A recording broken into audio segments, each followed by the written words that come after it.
Hello, I'm Terry Layton. I'm joined by Daniel Cripps as we embark on our new little project called the Wild West, where we're going to look to bring you some of the latest content in WA racing, preview the upcoming meetings, and there'll be various other publications coming as we go. Before we get started, we've got to thank Betfair Australia who are sponsoring us. You'll be able to see this on the hub at betfair.com.au. Daniel, thanks for joining me. Terry, it's good to be on here. I'm looking forward to this because for the viewers that don't know, I'm a heavy data reliant punter, whereas Terry calls it how he sees it. I guess he's calls it how he sees it. Yeah, he's very heavy reliant on the eye. So which a little bit of data recently. Yeah, you are. A little bit of data. You can't take the mickey out of it anymore. So. Yeah, a little bit, not too much. But no, it should make for, we don't agree on a lot of things, and so it should make for some entertaining viewing, I hope. We should, yeah. I'm looking forward to getting into it anyway. As you can see from behind us, actually, this is one of the nicer little bits of weather we have had here in WA recently. We were expecting a bit of a wet track. I'm not certain how. Well, it's going to eventuate basically as wet as I initially thought. Dan, what are your thoughts on the track? Yeah, I think, so what did we race on a soft 6 yesterday? Mm-hmm. There's plenty of wet weather to come. I'm thinking a soft 7. Shouldn't get into the heavy range, but yeah, soft 7 track. The rails at True. I think the only thing that's been certain this season is whatever you think the track's going to do, it normally does the opposite. So I'll be personally going in with an open mind and probably not getting too heavily involved early and adjusting accordingly, I guess. It's consistently inconsistent, isn't it? Yes, that's right. So you're probably the best option here would be to wait and get involved on the exchange late. Yes. For a lot of the occasions. Exactly. Anyway, how do you think it's going to be for my round of golf tomorrow as well, by the way, at about 9 a.m? I reckon you're in a bit of trouble. No, it's going to be sticky. I suggest it'll be sticky. Anyway, let's get stuck into the card. What we'll do is, the first 4 races, I don't really have a huge amount of interest in personally. Dan, how about yourself? Nah, no point in talking about things that we're not going to be getting too heavily invested in. So exactly right.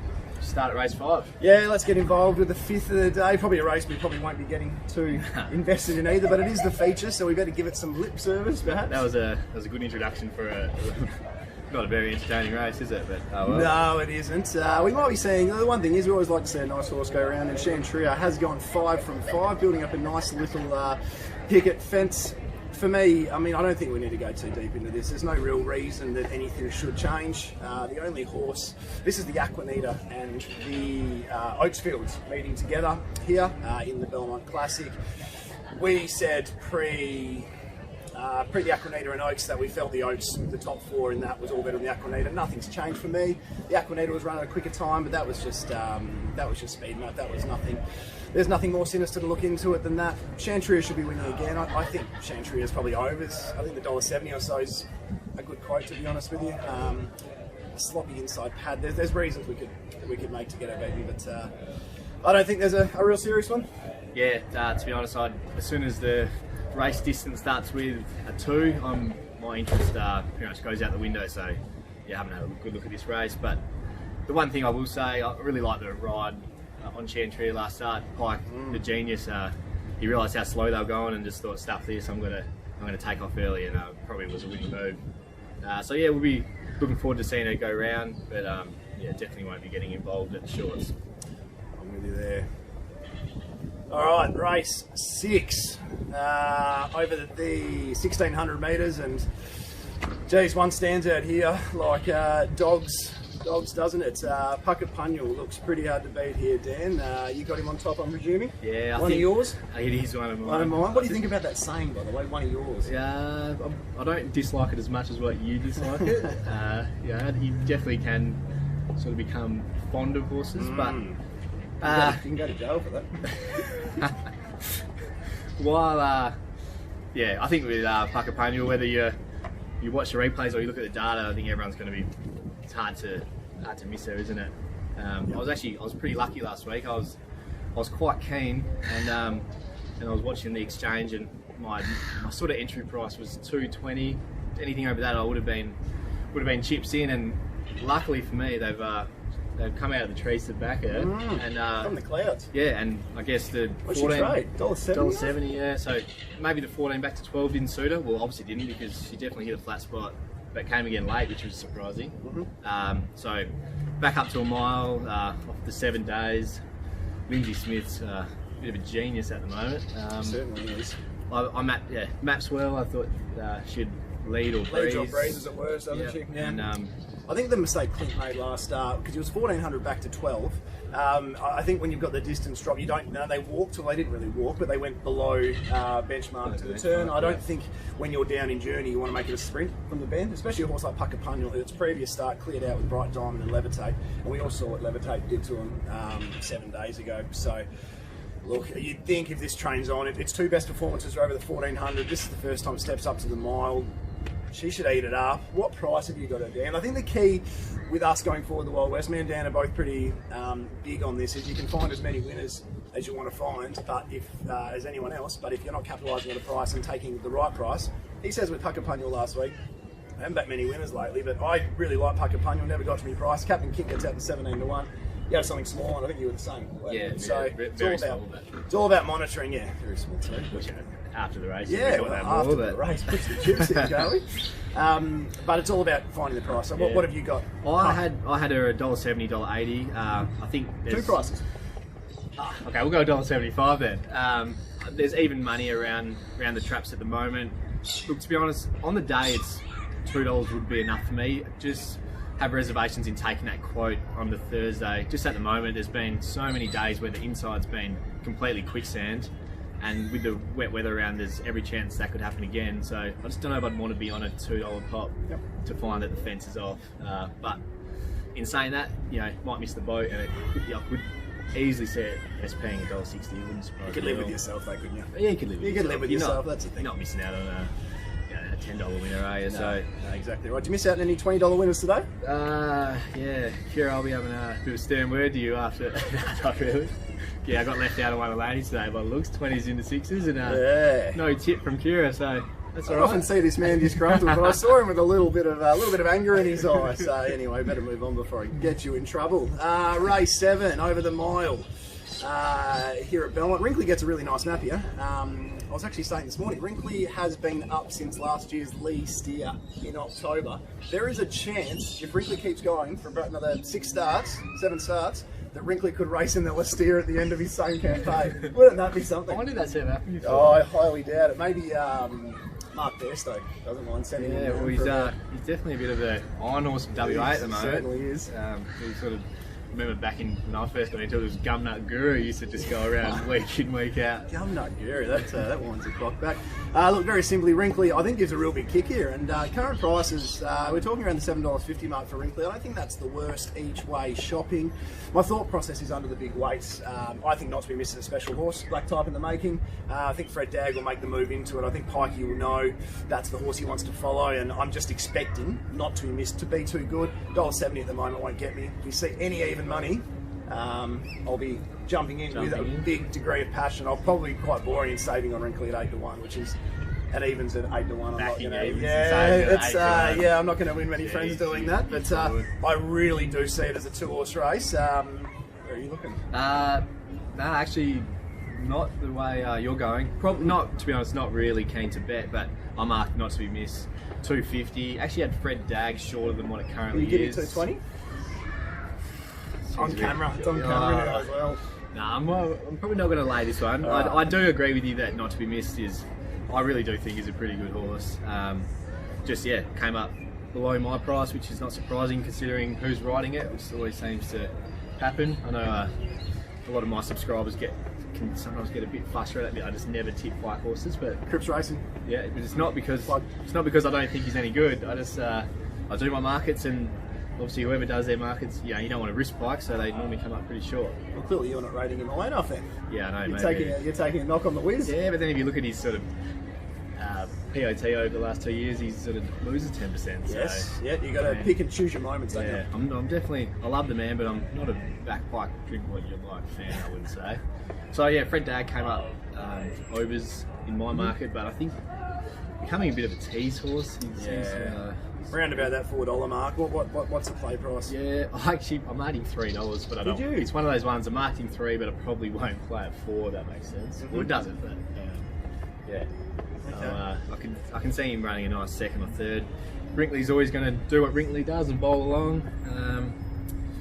It's a nice opportunity. One thing Wrinkly has stopped doing is kicking clear on the bend in his last few starts.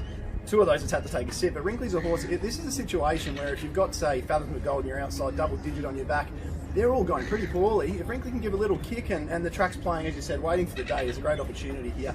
If the track's playing with a degree of bias, I would have no reservations about backing Wrinkly each way at even money plus a place, because this race does fall off a cliff pretty quickly. Nice cutting off there. Yeah, it can cut Did you just say, did you just say double digits going poorly? I did, yeah. It's going horribly, yeah. It's one of my favourites, double digit. We've had some good times over the journey, but all I'm doing is donating to double digit. The last 4 starts you've been telling me how good it's going. Yeah, well, I've changed my mind, mate. It's going that slowly. Once bitten, twice shy. Mate, the jockey could keep a diary. That's how long it takes him to get around. I know. Get around the circuit at the moment, but yeah, look, I'm going to be monitoring not to be mislaid. Really keen, think it's a good horse. Yeah, no, fair enough. No real news for me, so move on. Yeah, this is a cracking little race, isn't it? Over the 1200 metres, race 8. Oh, are we both? Is this a match race, as the market is suggesting, between Massimo and Jericho Missile, the returning Jericho Missile? Yeah. If this isn't a match race, then I don't really know what is. I've had Mankind can swim. Mankind can swim, but I just don't think he's quite up to him. The one I actually marked 3rd pick, which probably can't, I don't think can win, but for those that like playing the novelties, I thought War God wasn't the worst run last start on the cold rail. Does like it a little bit sloppy, old War God too. But in saying that, he's I had Massimo and Jericho Missile 1st and 2nd, Daylight 3rd, and War God 4th. So big gap between the 2 to the rest of the field. I marked Massimo on top. Price? 210. Yeah, okay. But again, I think there's, what is there, 220 around? 220? Yeah, we're talking around that $2.20 mark. I marked Massimo 270, concerned I had Massimo a little thin with the unknowns with Jericho Missile. Yeah. The reason I was probably happy to take on Jericho and lean towards Massimo was the unknown of the 7 or 8 months. A lot of the other returning 3-year-olds have come back off 3 or 4 or 5, so you just worry if it's taken a bit longer for him to come back up. And with the pattern of the day as well, it's a race you can really wait for. If they're making good ground and horses without cover aren't suited, because I've got Massimo breezing outside of Maginica here. Then Jericho Missile just about could become an option, but geez, Massimo deserves to win one, doesn't he? And that's the thing, Massimo, definitely not a puncher's power this prep. I think he's gone under about 100 times at sub $3, but I personally haven't dived into him this prep, so I'm not. I've dove once, and that was 2 starts ago when he copped more checks than the bank teller that day. But that was the only time this campaign he's failed, and he had a million excuses. And even his other losses, he's had good horses. Black Ducati's had his back. Last start it was Windstorm that's grabbed him by 0.3. Exactly, yeah. What I was saying earlier was that he's down 3 kilos because he goes from a 72 plus to a 78 plus, but he's down in class because there's no Windstorms here. This is an easier race, but he goes down 3 kilos. So.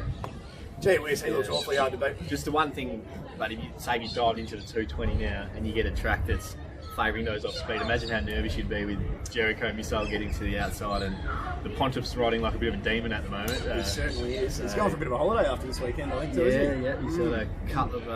He's got a couple of suspensions, so I think he'll be keen to try and have a winner or 2 on Saturday before he has a well-earned rest, especially for those positional powers back at yesterday. Were pretty appreciative of how many times he's whipped that thing before the 100.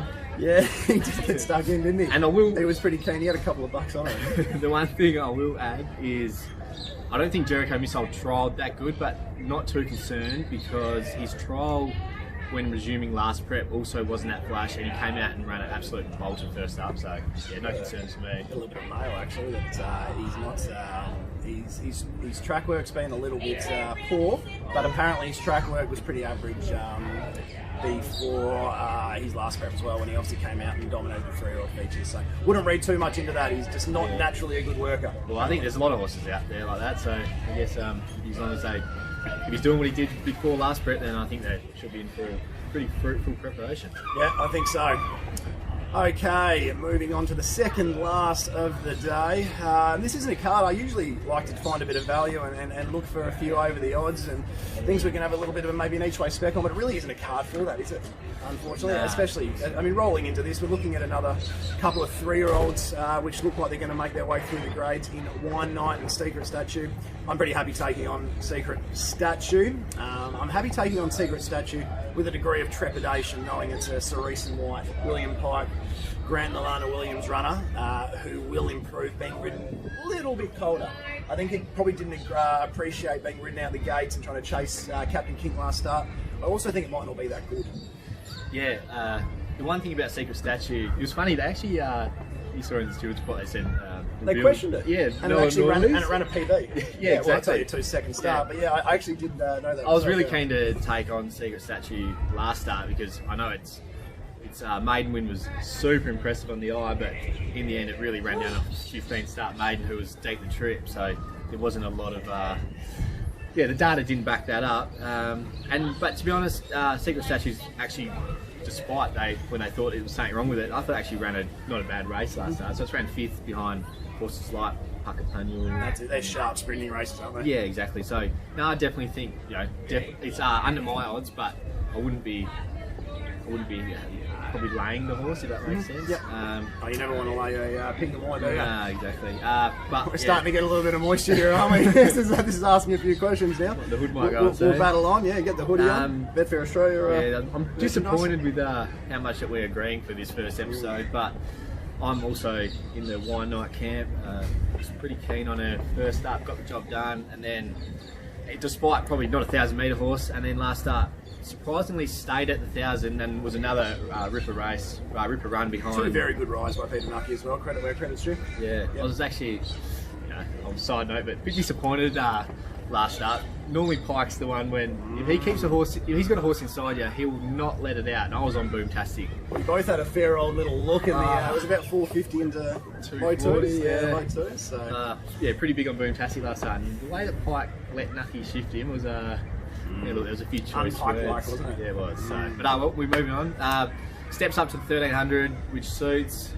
Slightly sticky gate, but Nucky hopefully can just blend in forward of midfield, and I think if he gets the right run, then she'll be pretty hard to beat.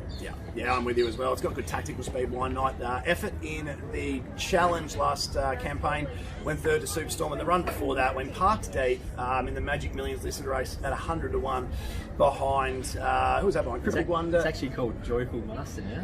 What's that? Oh, it's gone Wonder, to Joyful Master. They're really good at naming their horses, aren't Back they? to Happy-go-lucky King Prawn. Yeah, it's pretty good stuff. But Wine Night, the 3rd behind Tommy Blue and Cryptic Wonder, now called Joyful something. I've already forgotten what you said. Yeah. That type of run wins this comfortably. If he can find a spot, get cover, I think it's all over. And I mean, you're talking near the $4 at the time of recording. I've actually marked Wine Night 230. That might be a little thin, potentially. But what have you got? Wine Night? Low 3s for me, so 320. I'm a big Zephyr Queen fan. Was on her last start and thought her run was huge on a ice cold rail. The only query I have here is I think there's a fair bit of speed with horses like Food Trouble and I'm Icy. So and neither of those two have any ability when taking a sit. So the instructions will be So it'll be interesting to see. They have to I reckon they have to take a sit. Yeah, Chloe might even be taking a sit on Zephyr Queen because you wouldn't think the other two would be. So I think if they go hammer and tong up front, this will really set it up for Wine Night to just sit just off them and get to the outside. Exactly right. Yeah. If you've got a sec as well, I'm not tipping you, but have a look at the trial of Stevie's Wonder. You won't see a better trial, will you? I had to watch it twice. What's going on here? Yeah, I think Winks is having a bit of a comeback over in WA, so one of the better trials you see. Yeah. So Barrier 13 makes it tough, but definitely a watch. See where it what it does first up, and then see where it goes to next start. Exactly right. All right, the lucky last here, folks, before we get absolutely bucketed down on, I'd say. At least we've found a race here where we can probably look outside the square. The best 2 horses in this, I don't think you'll disagree with me, Long Beach and Silken Eyes. Yep. They're both 1,200 back to 1,000. Silk and Eyes has got a couple of sticky gear changes with the lugging bit and the tongue tie going on. They've drawn 14 and 17. They're going to be jagged a long way off them. I don't doubt they can win this race with the top end tempo all being pretty questionable. Your Transgressors, Arafura blinkers off, Dare Delarate probably doesn't have the speed. Double Bubble I think is coming towards the end of a long campaign. We'll like the conditions, however, but you're going to have your heart in your mouth if you're on either of the pairs. So I'm going to look a little bit further afield, and I want something place heavy on Round the Point. He's an out-and-out swimmer. His last start was better than Silk and Ice. Sat 3 or 4 deep. The trip kept coming. Only grabbed by Devoted Star that day, who didn't go well last week, but did pull up lame, so we can probably forgive that run. Not jumping out of my skin to be on, but on a day where I can see very little value at around that sort of $20, $5 a place mark, I'm going to go for the map horse, who I think will park just off the speed and look the winner at some point. Doesn't win too many, so he plays heavy, but I'm really happy having something on in a 1x3 type basis. Well, that's the thing. On a side note, I reckon that punters don't utilise place bet enough sometimes. If you back to $5 winner, you've been in good nick recently, haven't you, with your little bit of place heavy? I like a place heavy bet, because if I back a $5 winner, I am cock a hoot. But it's funny when they run third. You don't get that same buzz out of when they hit the line. Yeah. Feels cheap, doesn't it? It does. But I think it's an effective way to punt sometimes, especially for a horse like Round the Point who doesn't win out of turn. This race doesn't win ever, really. Yeah, I've found this race almost impossible, and because it was race 10, it was almost went into the too hard basket pretty quick. I was super keen to follow Silk and Eyes wherever it went last start. I thought its run last week was absolutely huge. Did everything wrong, didn't it? And just on a really hot rail, parked 3 deep. But you know, it's come up with barriers 17 of 17. You know, Joey has a party's last winner.